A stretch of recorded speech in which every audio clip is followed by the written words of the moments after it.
just check.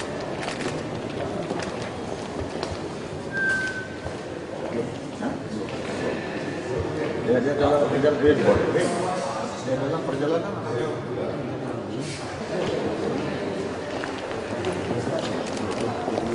Kata he was a city MRI dengan CT scan.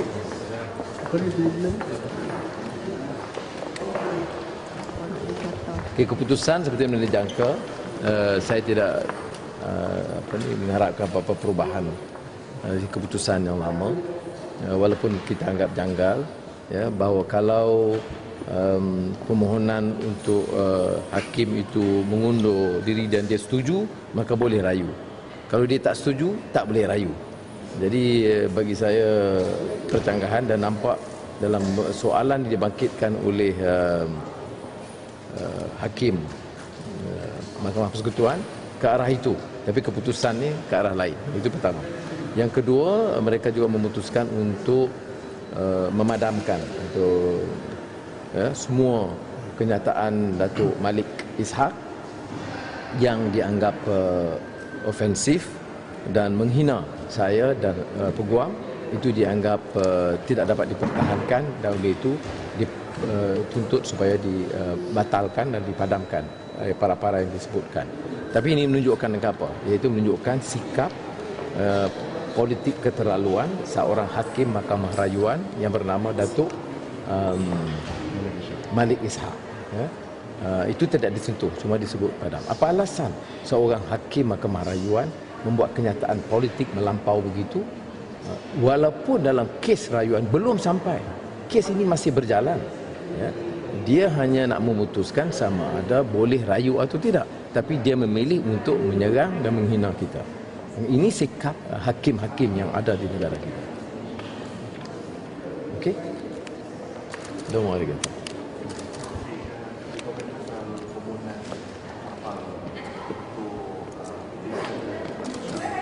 Yang itu masih sudah kita punyai jumlah yang secukup, minimal 56 anggota parlimen, dan ini urusan parlimen, sebab itu tidak dibangkit di sini, ya, supaya kita bincang pembahagian kuasa. Jadi kita memukakan, dan dengan keputusan Mahkamah Persekutuan hari ini memperkukuh hujah kita yang kita kemukakan di parlimen semalam. You know, the decision of the Federal Court has a bearing on the motion by YB Karpal Singh yesterday, which is endorsed by the minimum 56 MPs to Parliament because of the conduct of Malik Ishak.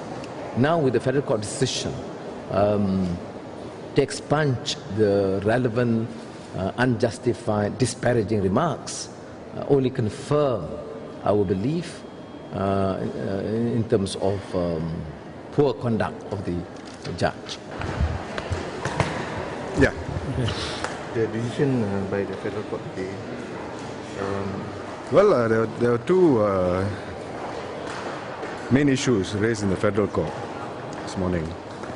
Firstly, in relation to whether or not the Court of Appeal was right in its decision when it upheld the preliminary objection raised by the prosecution at the appeal before it. That preliminary objection was in relation to whether or not the decision was appealable. So they have said that the decision is not appealable. So they dismissed the appeal on that ground. Well, of course, we went a step further to argue that the remarks were made and they had gone into the merits, which they ought not to have to, because they had no jurisdiction. So they did go into that. They said that the remarks were, they agreed with us, that the remarks were disparaging and offensive. Although I must say, not all, because we complained of certain paragraphs. They didn't agree with all those paragraphs. But the majority of the paragraphs were, they agreed, were offensive.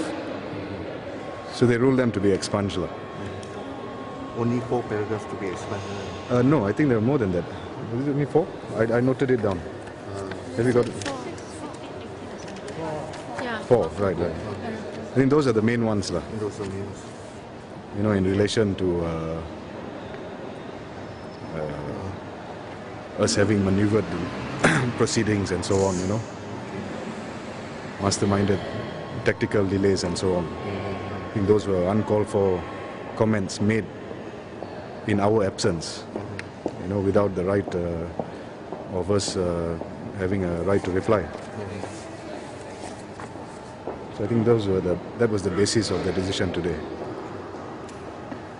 So the trial will go on tomorrow, The trial goes on, yes, as normal. There's a witness, professional witness coming. He's scheduled to give evidence tomorrow.